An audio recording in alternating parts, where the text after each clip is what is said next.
field guides, and is truly the premier field guide for bird watchers in South America. He has been guiding since 1991. That's 29 years in Ecuador, and he's guided throughout most of the rest of South America. He has led over 300 field trips in South America.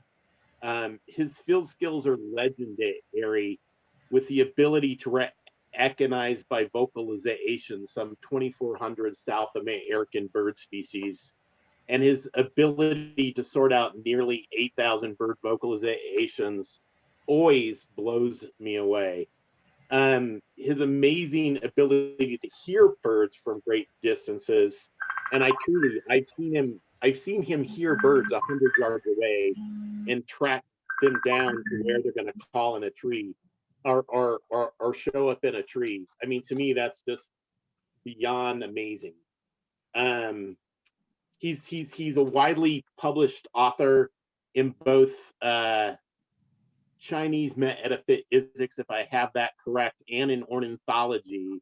He is the author of the field book of the birds of Ecuador, the field guide to the Galapagos Islands. Um, and he and his long-term artistic collaborator Mike McMullen are soon going to start work on the flycatchers of the Americas. I'm told that was delayed by the pandemic a little bit. A field guide we all look for, for forward to. Let Ellis together with Robert Ridgely also found that Hokotoka ant pit a new bird to science in 1997. And beyond his field skills, he's one of the earliest guides to scout certain parts of South America, like Bolivia, Brazil, and Colombia. And Colombia 12 years ago, when there were no bird guides in Colombia. Boy, that has changed. That's about it. So with no further ado, I introduce to you Lelis Navarrete.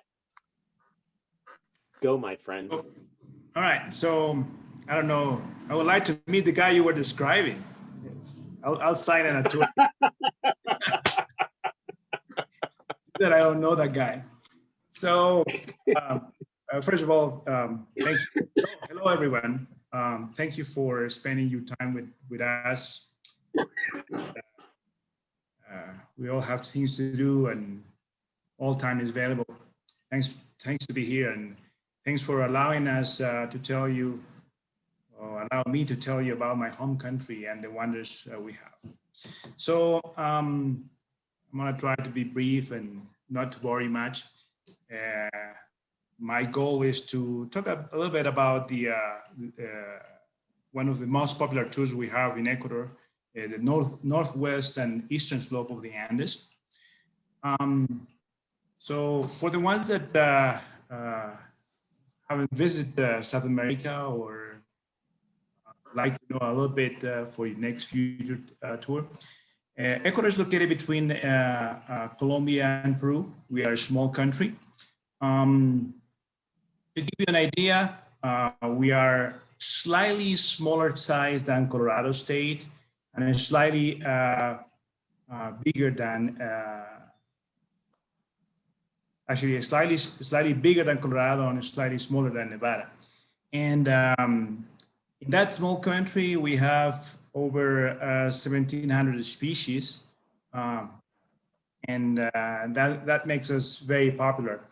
A tour like the one we're talking about here, 10-day tours in the northern region of Ecuador, crossing the Andes from west to east, normally allows the people to see around 400 species, give or take 20 or 30. It all depends on weather conditions and the birding gets, anyway.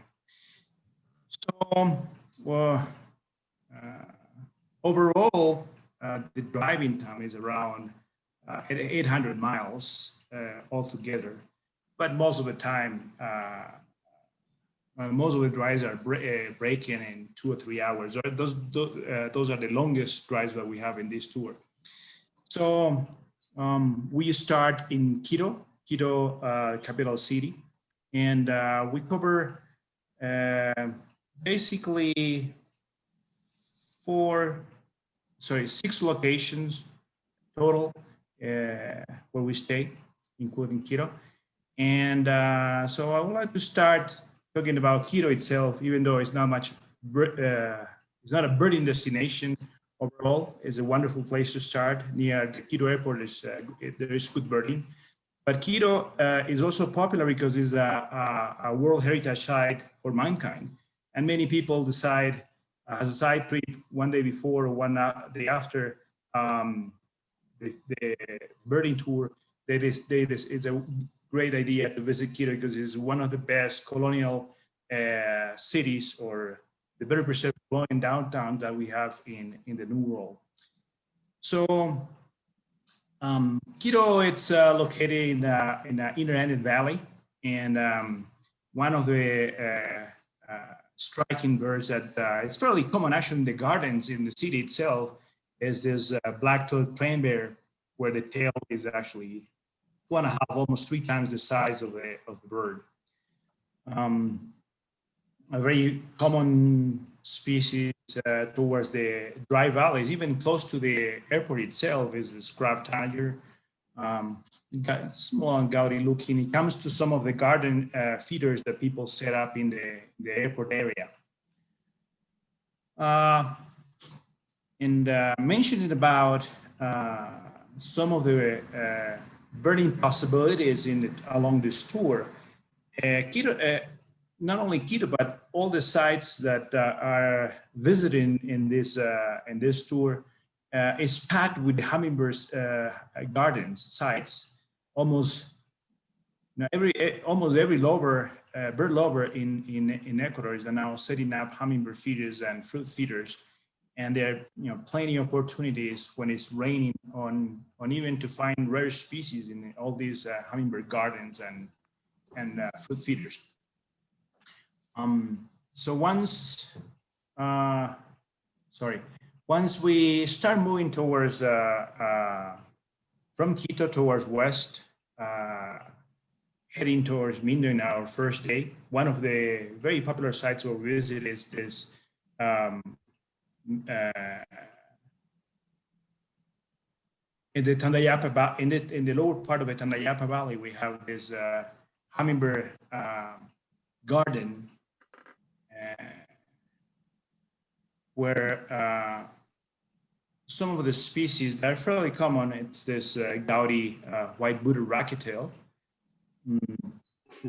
or in this case, we have purple-throated woodstar, some of the small and colorful hummingbirds. Woodstars sort of resemble some of the North American species that you have. One's in Mindo already. We are in the western side of the Andes to about 1,800 meters of elevation. Mindo is one of the most popular sites, not only for birding, but also for nature watching, sightseeing, just to be in contact with nature. Some of the species that roam the area include this scale fruiter, cool-looking species. Seems to be at times hard to see because you see the color is very cryptic, but once you see the detail, it's a wonderful bird, very vocal, and singing, very easy to look for. Here we have a Chocó regional endemic, only shared with southern Colombia, in the cloud forest, the violet-tailed sylph. This is a very interesting hummingbird. Hummingbirds are known to be white-throated daggerbill. If you look at the shape of this particular very sharp pointed bill, hummingbirds are known to be species that aid the cross-pollination between plants. But daggerbill and a few others, maybe three other species of hummingbirds in the New World, have the capacity of poking holes at the base of the tepals of the flowers and cheat the plant species without aiding pollination, and by poking the holes themselves, they steal the nectar out of the flower without pollinating.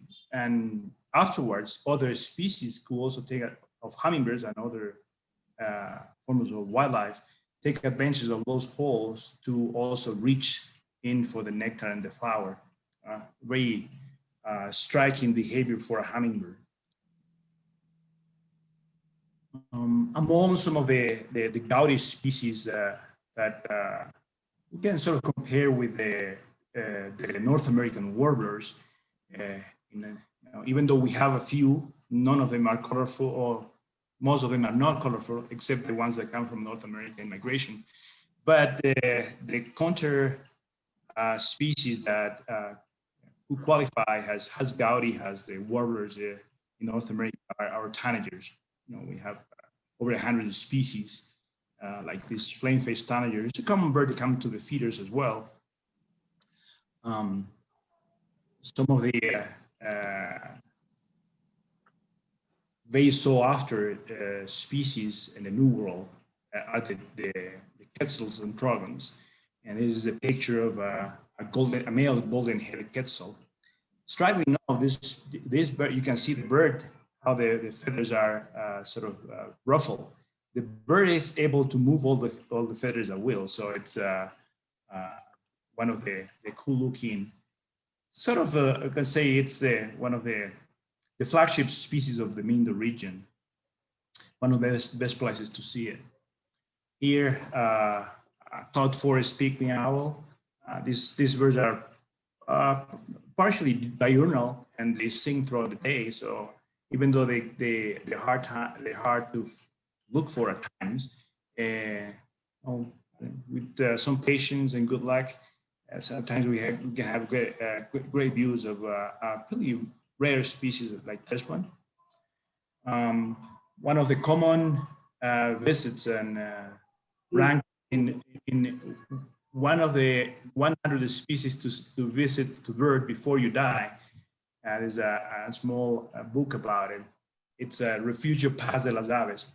This is a man who actually changed the birding in the world, actually, because even though he started as a farmer, someone that was cutting down forests to develop for farming and ranching, later on he got into conservation, and he was the first one in coming up with a feeding technique for emperas.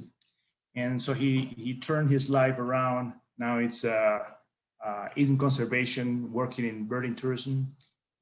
He's got one of the best places to see some of the species that before we were in 30 years I only had seen. Before he came on the scenery of the birding, I only had seen 3-4 times in 30 years.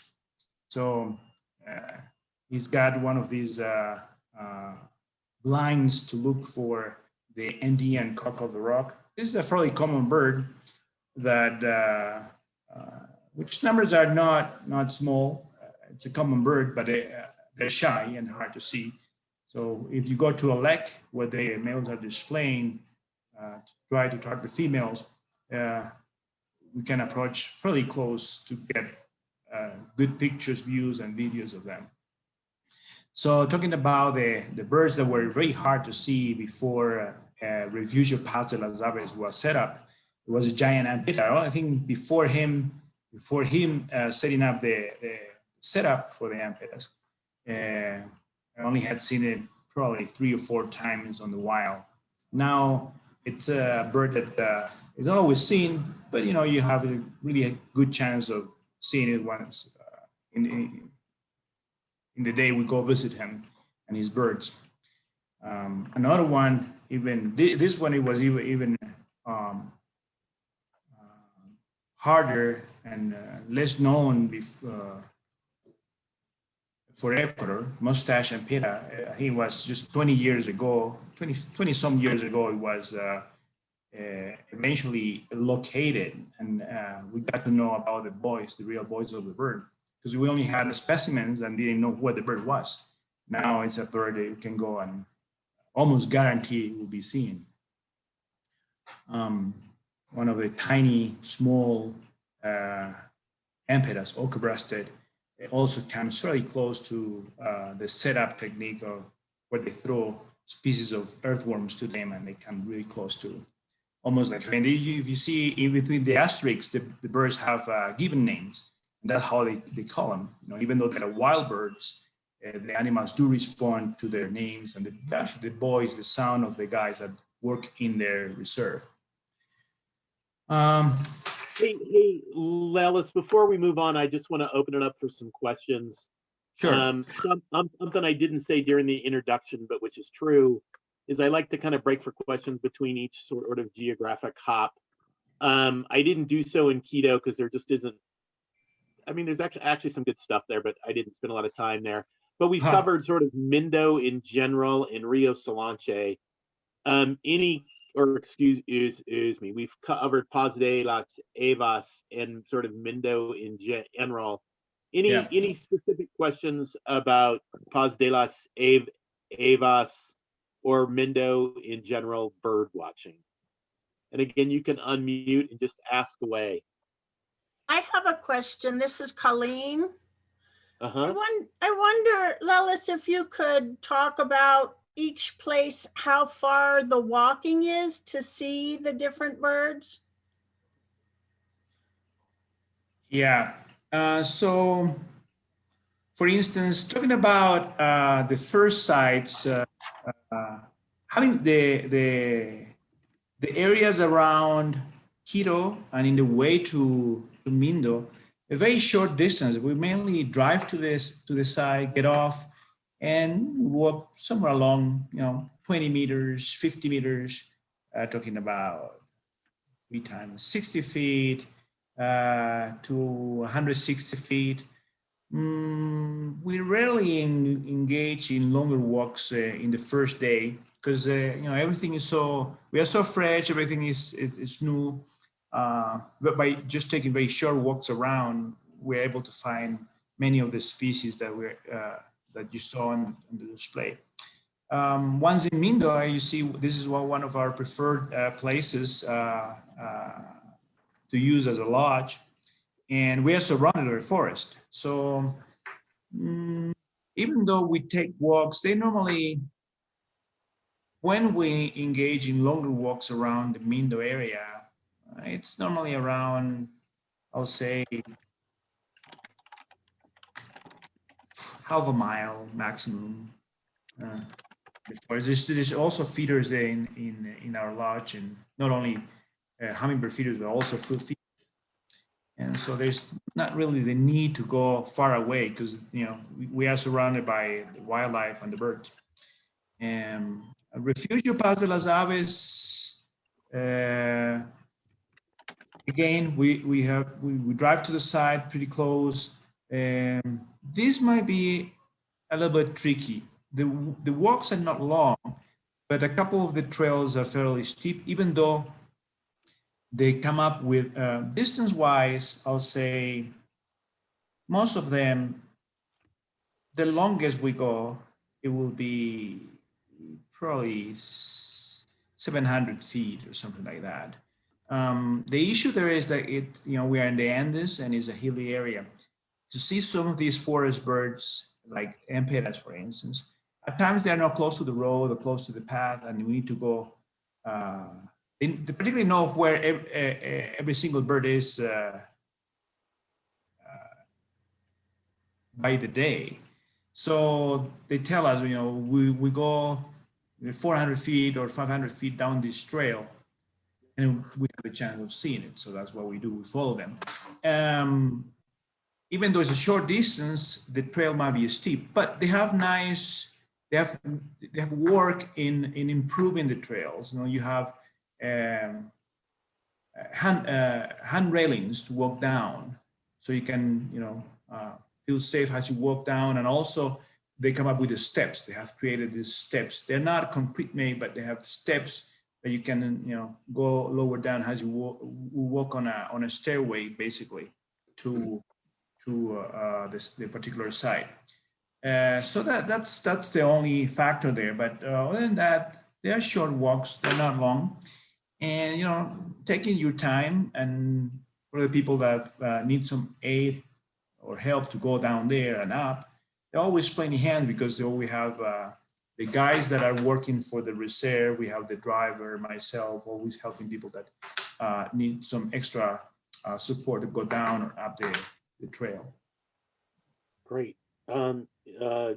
Any other questions out there for Refugio Paz de las Evas or Mendo in general? And we'll probably do a Mendo and Anra once we walk away from it, because even the next site is just about an hour from Mendo. Any other questions out there? Yes. Yeah, We've got a question from Jackie, or go ahead, whoever was about to ask. That was me. That was Jackie. I was wondering how many nights do you typically spend at these locations, and how long is your typical tour? Mm-hmm. Hi, Jackie. Yeah, our typical tour is a 10-day tour, a 10 days, 9 nights tour.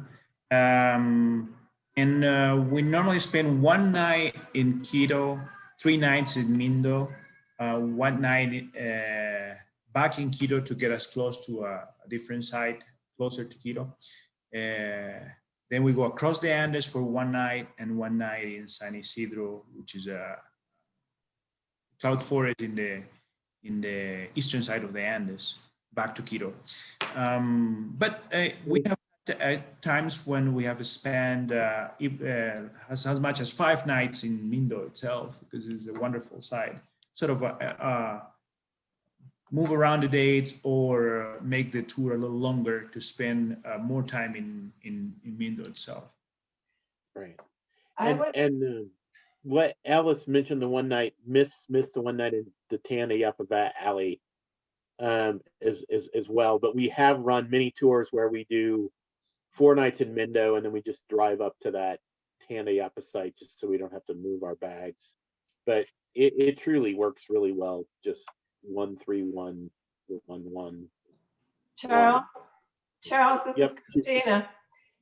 Yep. I was in Bella Vista. I believe that's in the Mindo area.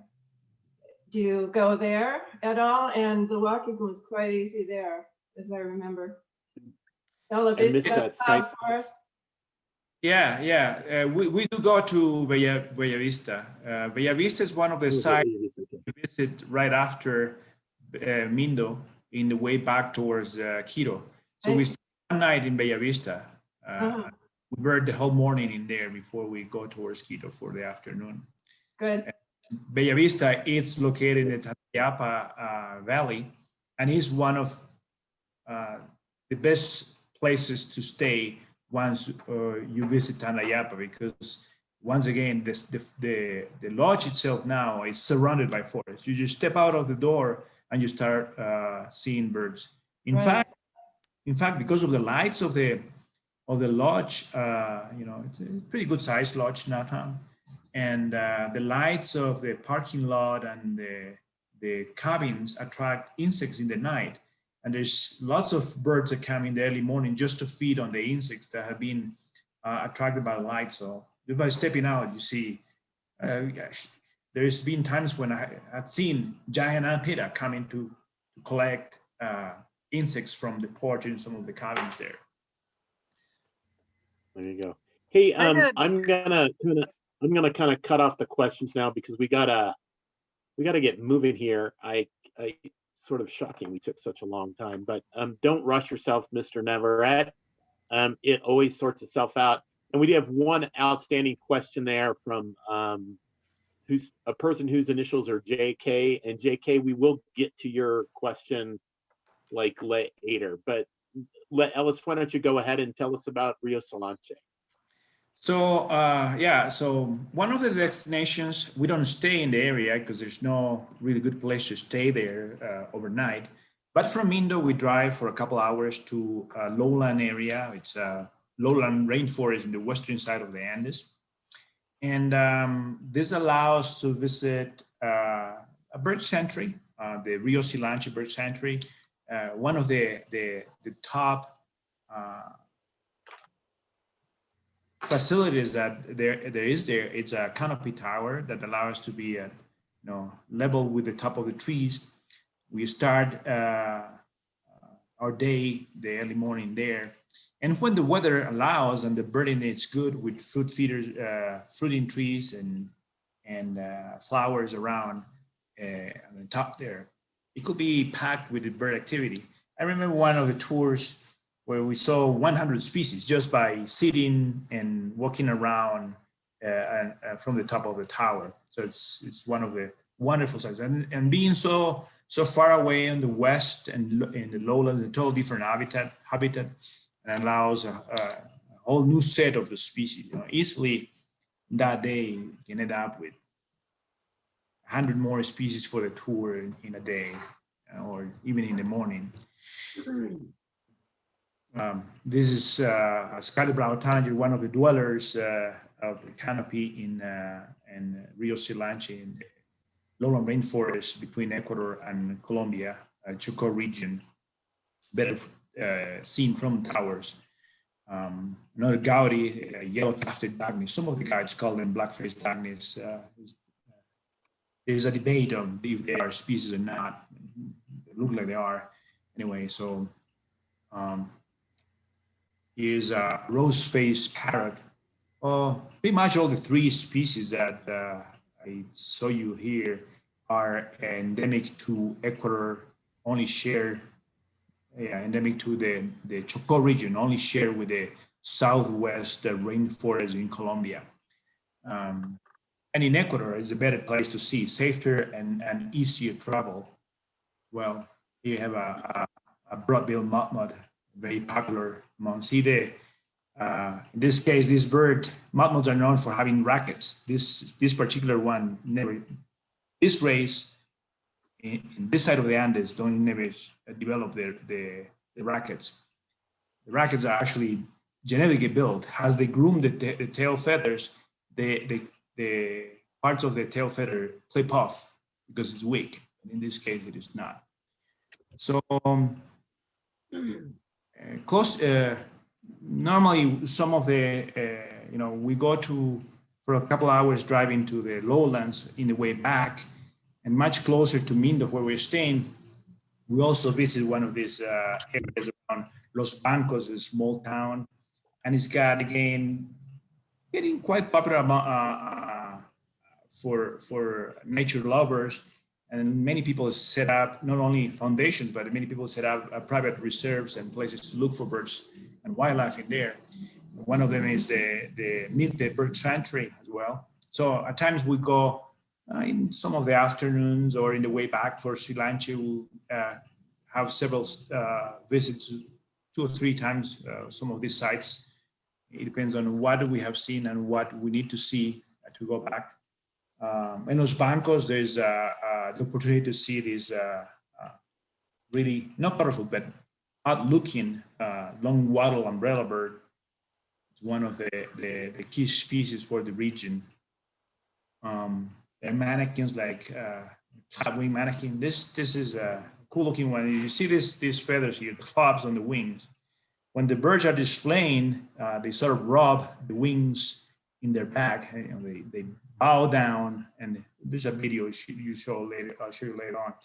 But they produce their part of the mating calls are made by the wings, not by the syringe, not by voice. Interesting feature. Some of the atypical birds are fairly common, and they are simple species of the neotropic rainforest. The toucans, in this case, choca toucan, a fairly common bird for the tour. We normally see several of them. Here, another dowdy and small bird that can be seen from towers or up close and fruiting trees is a yellow-colored Chlorofonia. At times, it could be very hard to find. We were lucky for this up-close picture. This is actually extracted from a video I made. One of the sites we go also from Mindo times is the Mashpi region. It's also known as the moss forest. It's quite unique because even though it's not a far away distance from Mindo in terms of, geographically, the weather makes for an overall different setup in terms of the forest, much more wet, more mossy, more clouds, and that allows for a different set of species to flourish better than in Mindo. Mindo, there's a lot of the shared species. At times they can be also seen in Mindo, but in these areas are much more common. And they come to feeders, go up there, visit in the morning, like most background, only share also with Colombia in the Southwest, in remote areas where they're hard to see here in Ecuador. You find them on the feeders. There's another one with gouty, glistening green tanager, also come to feeders, set up with bananas. Here's a view of the Tandayapa Valley. So I want to stop for questions. Yeah, so we actually covered quite a bit of a number of sites, all from Mindo there. We started with sort of the first day, Quito to Mindo itself. The town of Mindo is actually super birdy. And then the sites around there covered so far were Rio Stolanche, Milpe, Paz de las Evas, and Mashpi. And truly, we get that all in about 3.5 days of birding before we head up to the Tandayapa Alley. It is like a 3-night stay. And again, we have done longer tours with 5 nights in Mindo. There's truly just a lot of great birding there. And just we had a couple questions that I want to plug in before we open up the call to other questions. And again, we do have 61 participants today. And again, you can either text in your questions or just unmute. But let me cover the ones that came in by text. So somebody asked about other wildlife on the Northwest East Slope tour. I know that in the Amazon, Ellis, other wildlife is a lot more interesting. You can prove me wrong. What else do you typically see in terms of other wildlife on the Northwest East Slope tour? Yeah. Well, you gotta think that Western Ecuador has been developed. Was one of the habitats was first developed. So there's not really lots of mammals to be seen, especially close to Quito. But in the Mindo region, some of the ones that we do see are especially around Bella Vista. They have a feeder in the night, and they have a new species of a mammal known as olinguito. They're kind of related to kinkajous, and kinkajou also come there. Taira is one of the ones that also comes there. That's one of the reasons why we also prefer to go to Bella Vista. But these animals can also be seen in some of the other sites, but they're much harder to find. And they are nocturnal. That's one of the issues with the mammals in the New World. Most of them are nocturnal, and they're therefore harder to see. Once we get across the Andes towards the two other sites, Huango and San Isidro, we go over the Papayacta Pass, where at times, with some luck, we can find the spectacled bear, one of the flagship species of the cloud forest, or our only bear in South America can be seen in this tour, with some luck. And now times we birders and bird guides in Ecuador are sort of connected, and when someone finds something really interesting, we do communicate and we share our findings, especially like if there's spectacled bear in a given site in the Papayacta area, we'll tell the others that are nearby so they can see it as well. That's happening in our tours, yes. Great answer. I did forget a lot of that. I think in my experience, there was crab eating raccoon and not a lot left, not a lot else. But with some luck, you can find some other stuff. And we've had clients who've wanted to spend like an extra day to get things like the spectacled bear, and we can sort that out if that's a desire. The other question we had was do you always start early at Paz de las Evas so you can get to the Cock of the Rock Lek at the break of dawn? And I believe that answer is yes, but you go ahead, my friend. Yeah, yeah. Normally we try to arrive right at dawn. You know, when the birds are already starting to perform in the lake for the Cock of the Rock Lek. And the reason why we go early is because not only because of the lake, you can visit the lake in the afternoons. I mean, you go 3 in the afternoon, the lakes are most of the time active. Not as active as in the mornings, but you can also see them there. The point is, around that lake, it's not only the Cock of the Rock. At times there's other birds that can be seen there. At times we've seen an owl, the cloud forest pygmy owl. At times we've seen the quetzal and other species that come to feed in the fruiting trees, and even some of the birds that are trained on the feeding technique can be seen around there. So that's the reason why we go there early, is because bird activity normally, from what I know in the New World at least, early in the morning is the best time for birding. Bird activity from 6 in the morning, when it's in Ecuador, we have daylight for 12 hours. So from 6 to 8:30 to 9, it's the prime birding time. And you want to be out there at that moment. Even if that's a payback. You can always take a break or a longer break in the middle of the day, after 11, it's hot and sunny and nothing is moving. You can go back and relax, go out in the afternoon when it's getting better again. But for birding, you want to be there really early, because you lose chances of seeing the better birds if you're not there in the morning. Great. Any other questions, folks? We got a couple by text. And again, you can unmute and ask a question, but then we probably will just take one more question before we move on to Tandayapa Valley. Any other questions out there? They are welcome. All right, hearing none, let's talk about let's hear about the Tandayapa Valley, sir.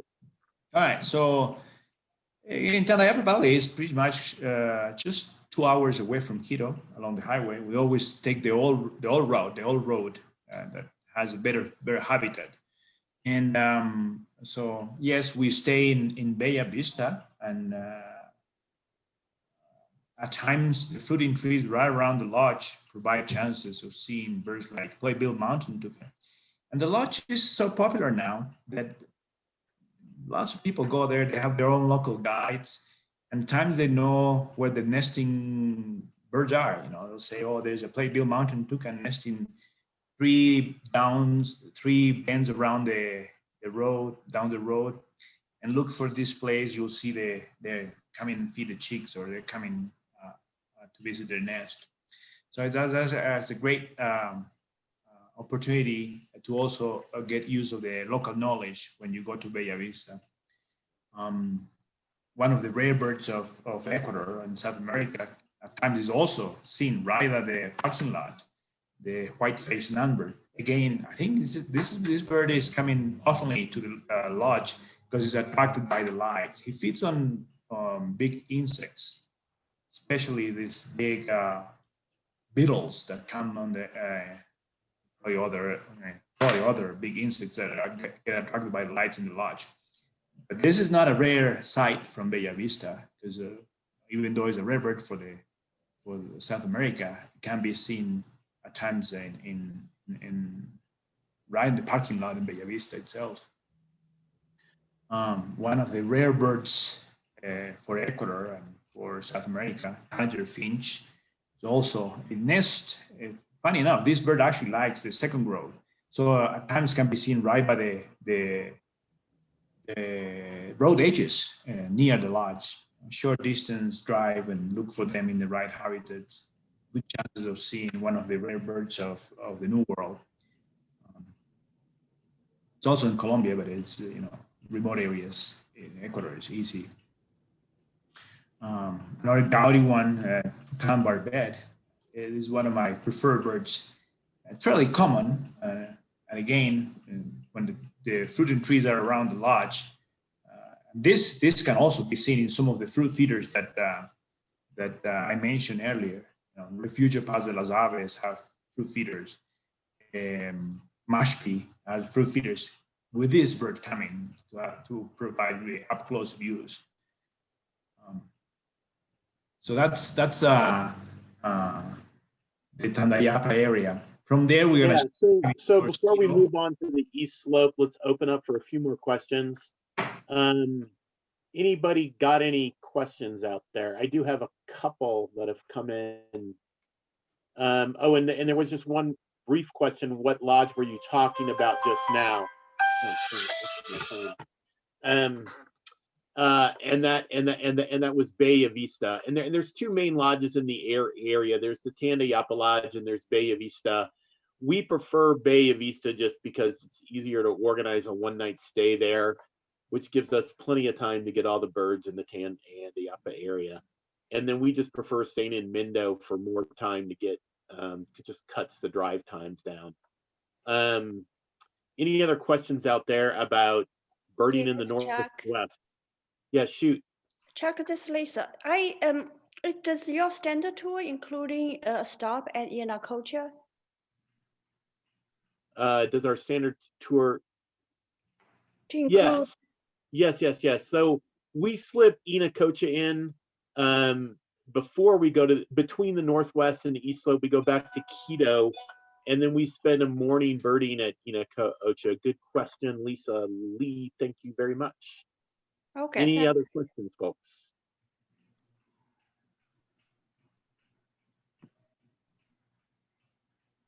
All right. I actually had a couple here. All of mine can wait. Oh, well, I'll get that up after the next break. Anything else before we head to the East Slope? Let's get going, buddy. None. Oh, I just heard one. Go ahead. Hearing none, we'll move on to the East Slope of the Andes east of Quito. Go ahead, Lelis. Yeah. So because of the restriction of time, I'm not going to talk or show pictures of Papayacta and either Yanacocha. But once we finish with Tandayapa Valley, Bella Vista, we drive back to Quito for a night that allows us to visit Yanacocha in the morning. Then we drive towards east, cross over the Andes. It's birding our way as we progress. And we go to two different lodges, Guango Lodge and San Isidro Lodge on the eastern lowland cloud forest area, eastern slopes, better to say. So San Isidro, and again, Guango and San Isidro are sister lodges. They're run by the same family, and actually the owners are also sisters. They started, probably San Isidro is the oldest birding lodge that there is in Ecuador. They started a long time ago, probably in the late 70s when they started working in tourism, opening their farm, it was actually a ranch, a dairy ranch that they now turn it into a reserve with just forests surrounding it now. Big change. So and also it's probably one of the better lodges that there is in South America in the cloud forest. So very popular as well. So one of the species that can be seen around is this white-capped tanager. This is a bird that many birders and ornithologists think is actually not a tanager. It's the size of a jay. Bigger than a blue jay, like I'll say 1/3 bigger the size of a blue jay, and they move, sort of wander in the forest. They're nomadic. They're loud, and when they are around, I mean, just imitate or do a little trick with the playback. They come up close to investigate. It's a really unique species. They say it's in the tanager family, but does not behave as a tanager at all. They feed on larvae of wasps. There's very specialized species, quite unique. The grounds of San Isidro itself, again, it's a wonderful lodge. It's got several cabins and 2-3 driveways and a few trails that connect the different areas of the lodge, and they have lights. Lights attract the insects, and the insects attract the birds. All the birds learn this game, and there are species like this Andean mudmud that at times can be found in the driveway. There's also a flock that comes by in the early morning just to collect the moths and other insects that have been attracted to the lights in the lodge and the driveway. San Isidro forest is quite extensive. Just walking along the access road will give you chances to look for a species as this green and black fruit eater, the Cotinga family, one of our Gaudi group in the New World. Also, probably San Isidro, one of the best chances of finding the crested quetzal, the counterpart of golden-headed from the eastern side. Even the golden-headed is also here. This is a male. So, and once we visit San Isidro is our last night of the tour. From there, we sort of drive back the last afternoon towards our hotel close to the airport. And we normally do a after lunch drive with 2 or 3 stops in the way, especially if there is something interesting that we stand a really good chance of seeing in the way, but we can make a stop, give it one more try for a particular species that people would like to see or try to find before we head back to our hotel for the last night.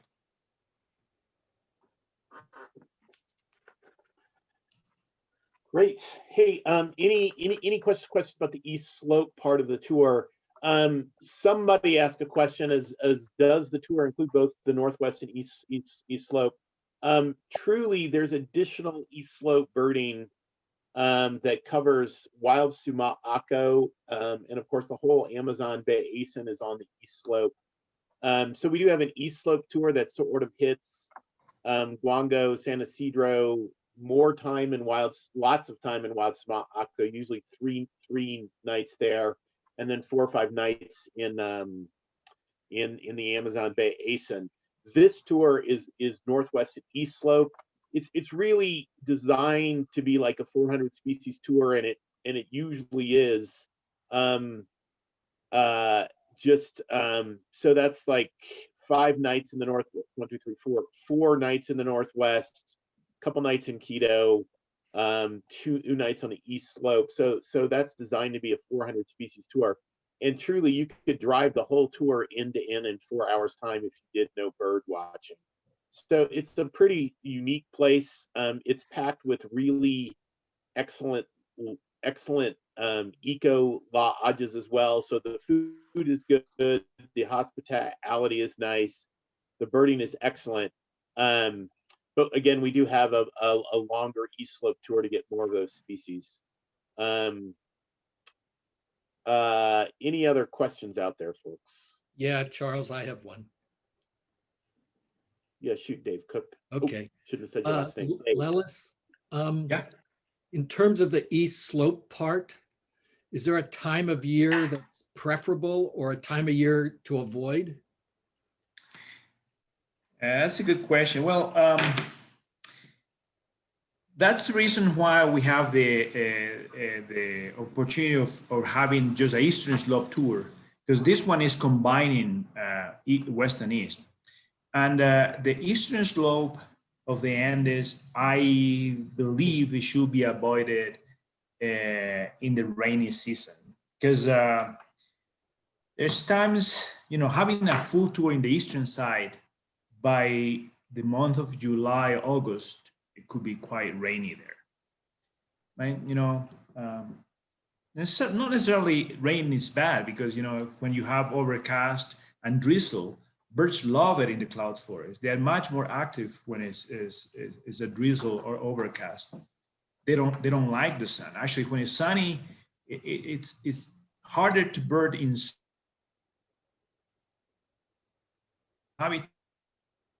avoid having an eastern slope tour on July, August. Now, since Ecuador have the Andes in between, we have two different patterns of weather. When it's raining in the west, it's dry in the east and reverse. So, for instance, when we have a Nino years, December could be a bad time to do a western tour. But El Nino is something we can actually, yeah. When there is not a tornado, this is something I learned from friends and by studying weather. When there is no tornado season, when there is when there's not hurricane season, when there's no big tropical storms in the Gulf of Mexico, or in the Gulf, I should say, when there is no hurricane season, there will be likely El Nino year. So when there's a hurricane season, the weather seems to be normal for our west. So in a year where you have hurricane season, avoid western Ecuador, Colombia, and Peru, because there will be El Nino, and that will be a year not to visit there. Better to be in the east in that case, or other countries. Yeah. So I will avoid July and August for a full eastern slope tour. You go to the rainforest, it may be raining for 2 days there. Thank you.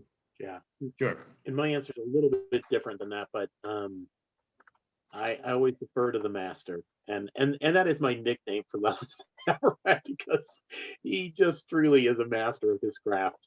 Any other questions out there? And then I think we'll head towards a wrap up here. I don't have a question, but I have a comment, if I may.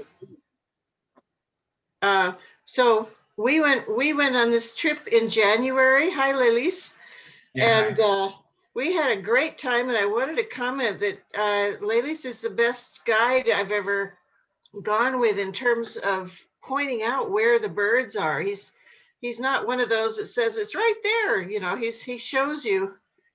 He's really good at showing you where it is, and also very pleasant to be with. We had a great time. Thank you for that comment, ma'am. Hey, thank you for that comment. Charles? Yes, shoot. Ron O'Connell and Joy. Okay. We went in February and March and stayed at the Sasha Lodge, and it was just excellent. It was like it was an extension, and it was great. And Lelis is great. And for the record as well, for those which raises a good point. Thank you, Ron O'Connell. It's good to hear your voice. On all of our Northwest East Slope tours, you can add an Amazon extension. We usually do schedule them for October through like early April.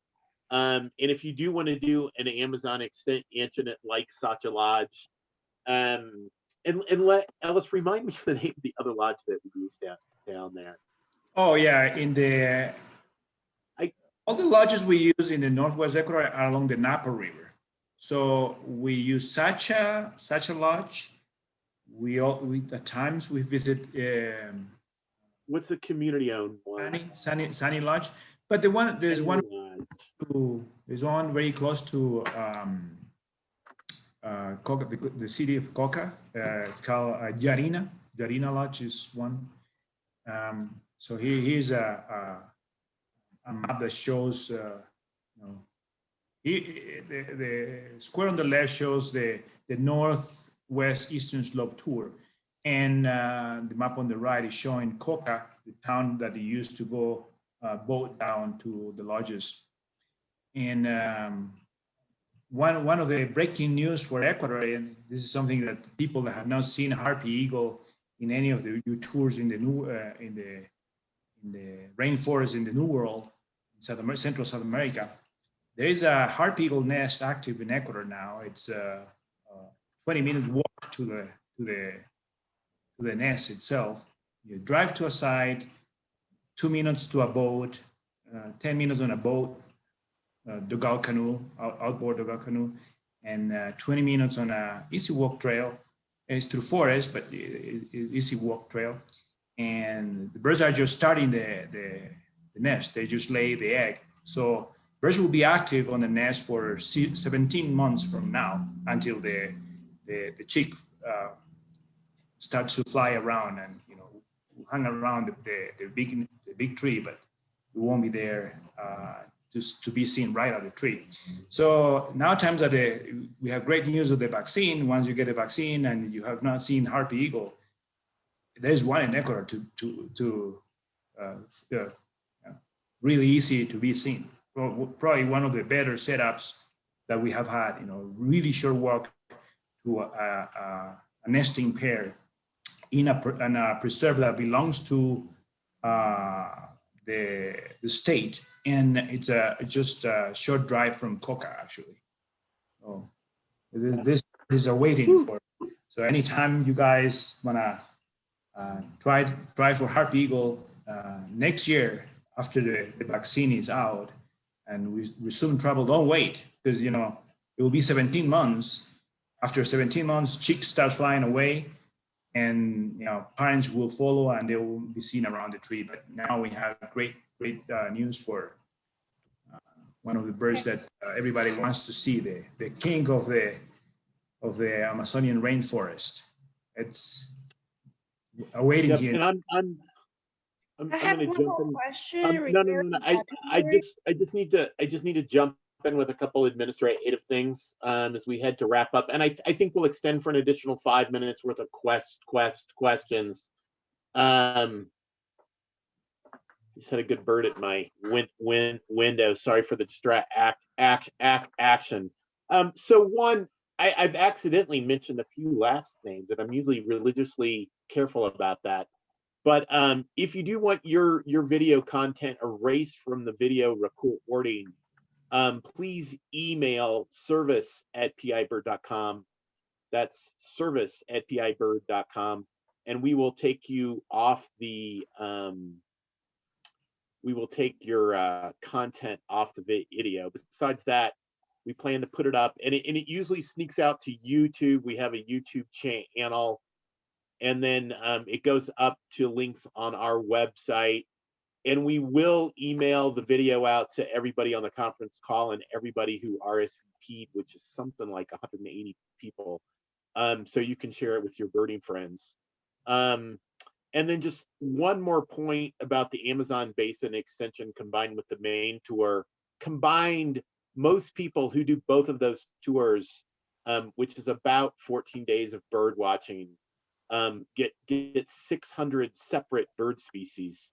So just as incredible as that sounds, to spend under $4,000 to see, or about $4,300 to see 600 bird species, it's very doable. And the first time I heard that number, I really could not believe it. And then Ellis was my first guide in Ecuador, and truly I became a believer pretty quick. Oh my God, I love this next question from Jackie. Ellis's field guide is in print. I actually have like 1,000 copies or 800 copies in my basement. You can get them on eBay, www.ebay.com, and just put in the search field book, one word, of the birds of Ecuador, and just order away, and we'll send you a copy. And I'll send another link out to that soon. Hey, and just so you guys are aware, I'm on vacation for the next 2 weeks, so don't order the book until after Thanksgiving, and then I will fulfill my long-term obligation to my good friend Lelis Navarrete, is I would help him distribute his books in the United States. And we're glad to promote it. And we will send a link out to that to, again, all 180 people who RSVP'd for the tour. The other question I have is Liz DeLuna Gordon out there. Liz is now helping us with sales. Liz, are you out there at all? Maybe not. Anyway, there's a lot of us who call for sales at the PEIB, myself, David Trentley, Steve West, Liz Gordon, Liz DeLuna. I'm missing a couple. Anyway, we're always glad to help. Always glad to answer your questions. Let's see. We will send out more information on the pandemic and birding in Ecuador. Let's see what else is here. Bird guide, bird guide. So let's see. Videos coming out. Privacy we talked about. Oh, I wanted to thank everybody who asked questions today. Always appreciated. Love the comment from Janet and Steve. Thank you very much. Any other questions, folks, before we sign off here in about 5 minutes time? And if you want to dump, we're not sad about that. Any other questions, folks? Yeah, I have one. If I want to see the lek in an active mode, are they active all year long? And this is the cock of the rock lek? Yeah. Yeah, the particular lek that we visit for the Andean cockle rock in Mindo, it's active year round. There's times in the year where the activity only lasts 20 minutes, 35 minutes maximum. But yeah, the lek in Refugio Paz de las Aves is active year round. Some of the leks abandon activity of breeding season, but this particular lek is active year round, even though the activity is much shorter and not so strong in non-breeding seasons. It is active year round. You can see the bird year round in that particular site. Thank you. Oh, I love the videos. Thanks, my friend.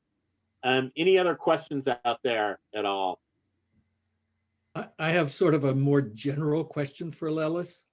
Yeah. Shoot, Dave. You and I exchanged some emails about this. You used to have a sort of a guide of where to go birding in Ecuador that you did in conjunction with Yoko Toko.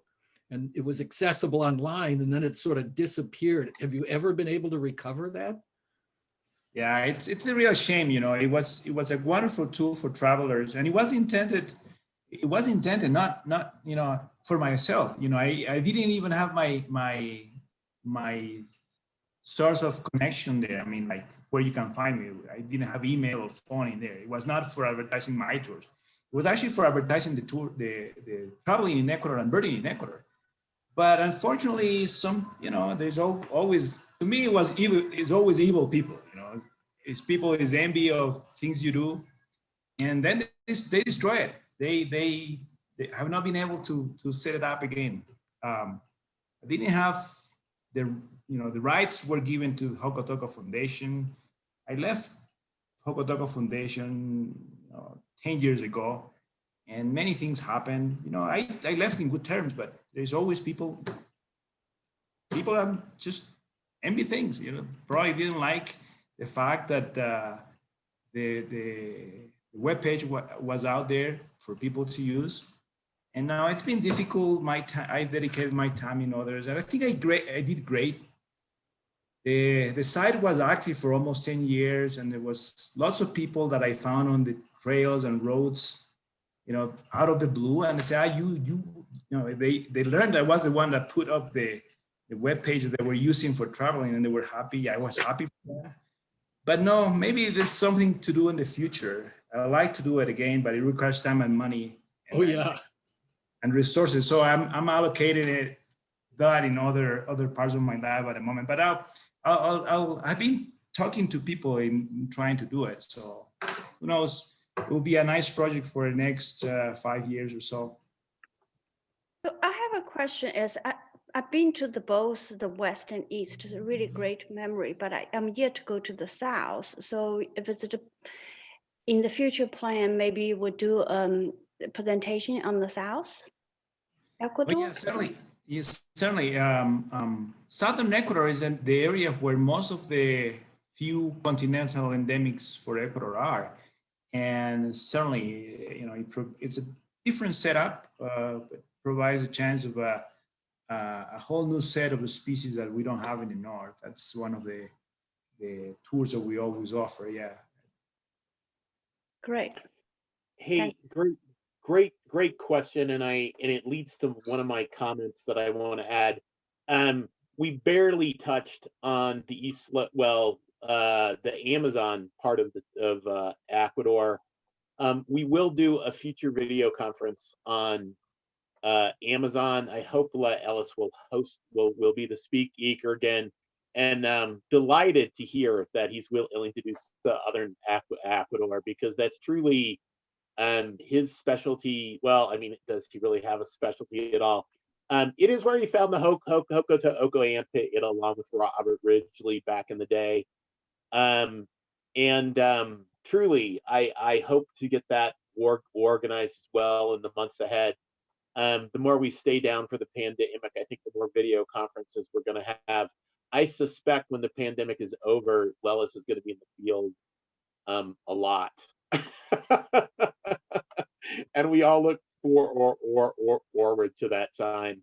But yeah, we definitely want to do more video conferences on Ecuador bird watching. A natural next to would be Amazon and southern Ecuador. Oh, and just one more thing. If you want more details on any of our Ecuador tours, they are on our website, www.pibird.com, www.pibird.com. The Partnership for International Birding always uses premier local bird guides.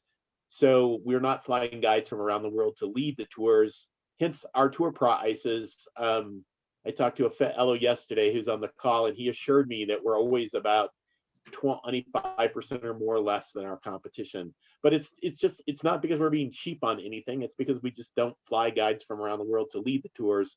We use the best local people. We do keep our group sizes small, 6 to 8. We're happy to accommodate private tours, especially in the near future here. So we will be sending out links to the website. We'll send out a frequency list for this tour. You're looking at I hope to do some more video chats with just casual conversation. Any other questions before we wrap up?